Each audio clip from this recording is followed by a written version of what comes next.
এবার আমরা নজর রাখবো আবার একটু খেলার খবরে। পঞ্চম দিনে কিন্তু রাজ্যের যে খেলোয়াড় সেই খেলোয়াড়দের জয়ের ধারা অব্যাহত এবং পঞ্চম দিনেও কিন্তু রাজ্যের খেলোয়াড়রা পদক জয় করেছে।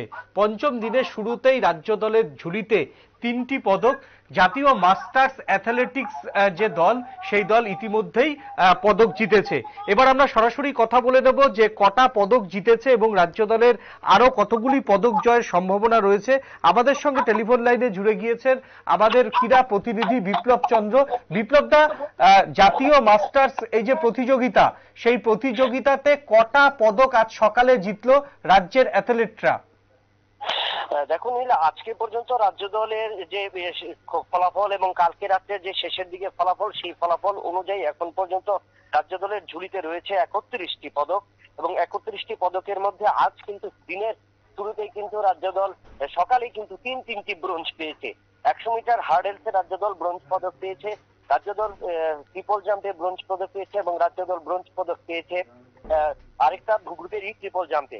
অর্থাৎ তিনটি ব্রোঞ্জ আজকের এই ইয়েতে এবং তাতে যে 31টি পদক এবং টোটাল 6টি স্বর্ণ সহ রাজ্য দলের ঝুলিতে কিন্তু আজ এই পর্যন্ত 31টি পদক রয়েছে। তবে আজ দুপুরে এবং বিকেলে আরো বেশ কয়েকটি ইভেন্টে নামবে রাজ্য দলের খেলোয়াড়রা।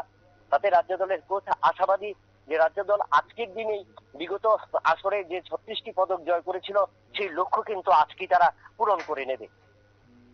হ্যাঁ, কটা পদক আজকে জিততে পারে আর কতগুলি গ্রুপ পর্যায়ে বা সিঙ্গেল ইভেন্ট কতগুলি রয়েছে?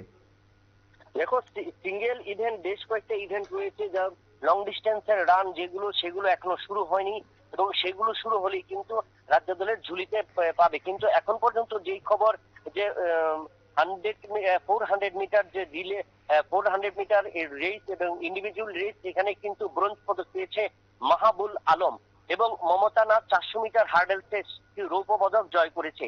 হাবিবুর মিয়া সিলভার পদক রৌপ্য পদক পেয়েছে 400 মিটার স্প্রিন্টে এবং এছাড়া শিবানী দেবনাথ 400 মিটার হার্ডেলস ও ব্রোঞ্জ পদক জয় করেছে। এছাড়া রাজ্য দল আজকে জেভলিন থ্রোতে নামবে এবং সেখানেও কিন্তু রাজ্য দলের বেশ আশাবাদী, কারণ রাজ্য দল এশিয়ান চ্যাম্পিয়নশিপে যে সমস্ত খেলোয়াড়রা রাজ্য দলের হয়ে ভারতের পক্ষে স্বর্ণপদক জয় করেছিল জেভলিন থ্রো, ডিসকাস থ্রোতে এবং শর্টপুটে, সেখানে কিন্তু তিনজন প্রতিযোগী কিন্তু আজ নামবে।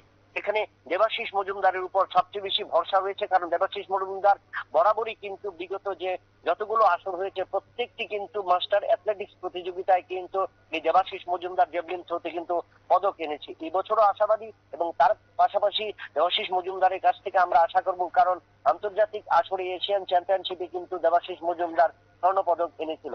তো সেই প্রত্যাশাটা রয়েছে এবং তার পাশাপাশি ডিসকাস থ্রোতে ও নামবে বেশ কয়েকজন, এটা কিন্তু একদম নিশ্চিত পদক জয়ের ব্যাপারে। আর কদিন খেলা রয়েছে? আগামীকাল এই আসরে শেষ হবে এবং শেষ দিনে আজকের ব্যক্তিগত ইভেন্ট গুলো শেষ হওয়ার পর দলগত ইভেন্ট গুলো শুরু হবে। 100 metre 4x400 metre relay, 3000 metre relay এবং 2000 মিটার লং ডিস্টেন্স রান রয়েছে, এইগুলো রয়েছে এবং রয়েছে জেভলিন থ্রো, ডিসকাস এবং শর্টপুট। বিপ্লব দা, সেই ক্ষেত্রে কি গতবার যে রেকর্ড করেছিল রাজ্য দল যে 35টা পদক, এবার কি সেই রেকর্ড ভাঙতে পারে কি মনে হচ্ছে? নিশ্চয়ই ভেঙে যাবে নীল, কারণ এখন পর্যন্ত 31টা পদক হয়ে গেছে রাজ্য দলের ঝুলিতে। আজকে যে সমস্ত ইভেন্ট গুলো রয়েছে এবং ব্যক্তিগত এবং দলগত ইভেন্ট গুলিতে প্রত্যেকটি ইভেন্টে কিন্তু রাজ্য দলের খেলোয়াড়রা নিজেদের পারদর্শিতা দেখাবে এবং এটা নিশ্চিত এবছর 40 থেকে 41টি পদক আসতে পারে, যেটা রাজ্য দলের কোচ এবং টিম ম্যানেজার জানিয়েছে। একেবারে ধন্যবাদ বিপ্লব দা আমাদের সঙ্গে থাকার জন্য।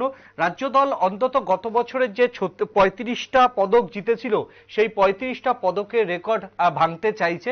তাদের লক্ষ্য কিন্তু 40 থেকে 41টা পদক নিয়ে ঘরে ফেরার। এখন নিয়ে নেব ছোট্ট একটা বিজ্ঞাপনের বিরতি। বিজ্ঞাপনের বিরতির পর ফিরে আসছি আমরা অন্য কোনো খবরে। সঙ্গে থাকুন নিউজ ভ্যানগার্ডের পর্দায়।